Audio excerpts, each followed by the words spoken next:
L'instant déco, toujours avec notre influenceuse déco Laurenka. Bonsoir. Bonsoir Jérôme. Ce soir, le bois foncé combiné aux courbes, c'est le thème de votre rubrique.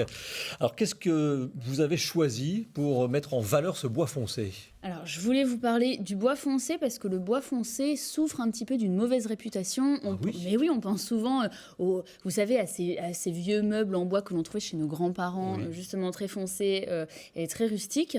On a toujours l'impression que c'est un petit peu vieillot. Et mon objectif d'aujourd'hui, c'est de vous prouver que, bien qu'il soit un petit peu dur quand il est foncé, si on ajoute une jolie courbe au bois, eh bien, c'est magnifique et c'est très contemporain. D'accord, donc le côté foncé est un peu adouci par les courbes du meuble. Ce que l'on va voir avec 3 projets. Le premier, c'est Nop Lusp.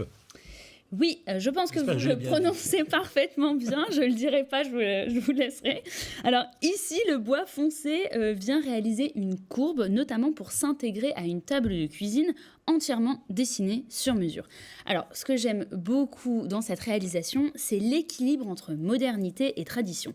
Alors, comme je vous l'ai dit, le bois foncé est ancre plutôt le projet dans une certaine tradition artisanale, rappelant les intérieurs élégants des années 70. Alors que les courbes, elles, apportent une touche contemporaine, audacieuse, et qui permet surtout de casser la rigidité du bois foncé et apporte une impression de mouvement et de fluidité.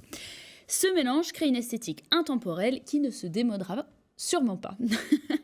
Ensuite, ce que j'aime beaucoup, c'est l'harmonie qu'il y a dans cet appartement, car cette courbe n'est pas seulement visible dans la cuisine, mais elle l'est également dans les autres pièces de l'appartement, notamment sur les rangements du meuble, les rangements qui se trouvent à côté du bureau, et notamment dans la chambre, au niveau des tables de chevet.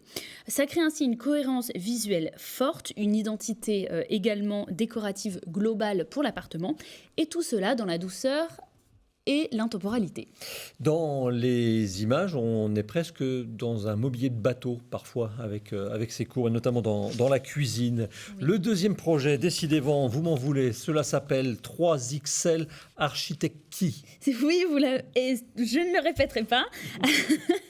Alors, dans ce projet, le bois foncé, encore une fois, est combiné aux courbes de plusieurs manières.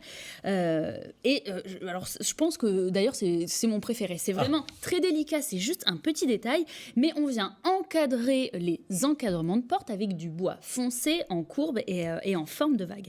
Alors, je trouve que ça apporte beaucoup de douceur au lieu et surtout ça casse l'effet très droit et dur d'un encadrement de porte. Ça donne également une impression de luxe artisanal comme une pièce façonnée sur mesure et ce bois foncé, ce que j'aime beaucoup, c'est que cela crée un contraste fort avec les murs blancs et les sols clairs et ça souligne les formes et les volumes.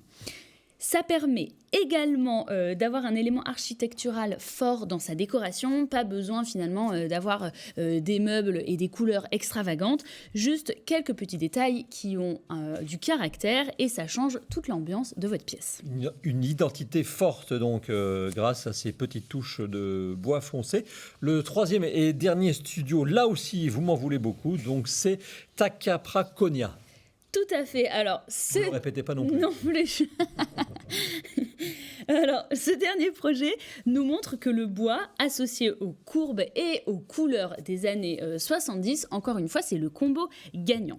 Alors ici, nous avons du bois foncé qui constitue la cuisine de cet appartement et qui apporte beaucoup de profondeur et notamment de chaleur. Alors, le bois ici est quand même un petit peu plus clair que les autres projets. Les autres projets, on était plutôt sur du wenge, sur du bois presque noir. Ici, c'est plutôt du noyer.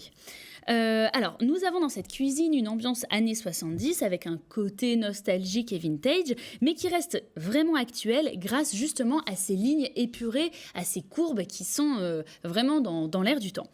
Comme je vous le disais, le mariage entre bois foncé, carrelage vert, sol en terrazzo, mais également le blanc du plan de travail et les touches d'inox. Donc on en a sur la hotte, sur le frigo. L'inox, ça permet d'illuminer la pièce et d'apporter beaucoup de légèreté. Et bien, tout ce combo-là, je trouve que c'est le combo gagnant. Voilà donc pour ce troisième et dernier projet, vous nous l'avez dit, c'était le deuxième qui était votre favori. Mais en tous les cas, voilà quelques pistes si vous souhaitez mettre au goût du jour ou remettre au goût du jour un meuble ou le bois foncé dans votre appartement ou dans votre maison. Une petite shopping list avec 3 produits. Alors, Alors autant vous aviez été raisonnable pour les premières semaines depuis la rentrée, là vous vous êtes un tout petit peu lâché sur les produits, mais cela s'explique. Voilà, cela s'explique car je vais vous présenter trois objets d'artisanat, de marque française, d'une très bonne qualité. Et donc, forcément, ça se paye un petit peu. À la main, donc ça n'est pas du produit à la chaîne. Tout à fait. Alors le premier. Le premier produit que j'aimerais vous présenter, il s'agit de la lampe Tango de la marque Les Composantes qui coûte 450 €. Alors, c'est une lampe avec un pied de lampe assez original en bois foncé, tourné, du bois tourné. Alors moi, j'adore, c'est très arrondi, c'est doux, c'est joli. Alors, c'est 100%. Oui, le pied de lampe, bien sûr, c'est 100% de bois. L'abat-jour, c'est 100% coton, donc on a donc on a voilà, une bonne qualité dans les matériaux. C'est une pièce qui est fabriquée au Portugal, donc dans des matériaux nobles. Et ce que j'aime beaucoup avec cette pièce, c'est que c'est un objet signature. C'est-à-dire que c'est une pièce très forte.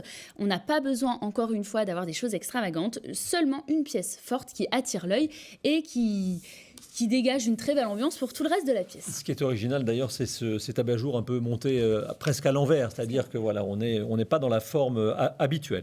La deuxième est un peu plus accessible, c'est un bougeoir. Oui, alors ici on se trouve donc chez la marque Romy Objetti avec un bougeoir qui s'appelle Bougeoir Profil qui coûte 185 €. C'est une marque qui a été créée par Alice Damiens qui sculpte à la main des pièces uniques.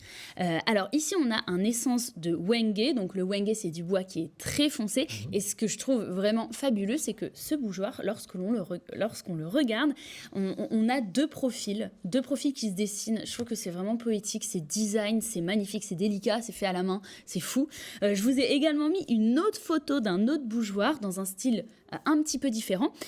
Donc elle l'appelle bougeoir sculpté, il coûte 260 €. Et ici elle le sculpte à la main et ce n'est pas tout lisse, c'est pas brillant. On voit vraiment la marque du ciseau à bois. Allez, troisième et dernier objet que vous nous présentez, ce sont des plateaux. Tout à fait. On termine par Maison Sarah Lavoine avec le plateau Sicilia couleur carmin. Le petit coûte 215 €, le grand 245 €. Alors ici, on a un design graphique, un jeu de blocs colorés. Donc on a la couleur du bois, du rouge et du blanc.